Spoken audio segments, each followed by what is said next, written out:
Hi, Patrick with Wholesale Shade.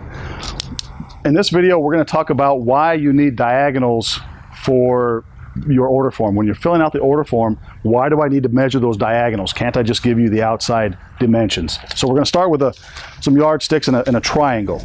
So a triangle can only be this size, right? If you give me these three outside dimensions, it can only be this size. However, when you add a fourth side or a fifth side, there can be infinite number of possibilities. I'll show that next. So here we have a four-sided shade. Let's say these are the dimensions you put on your order form. This is a 3 by 3 by 3 by 3 four-sided shape, right? Well, so is this, and so is this, and so is this. So without knowing what these diagonals are, this can be any infinite number of shapes. So that's why the diagonal is important on the order form. For more information, visit the Wholesale Shade website and look for our how-to videos.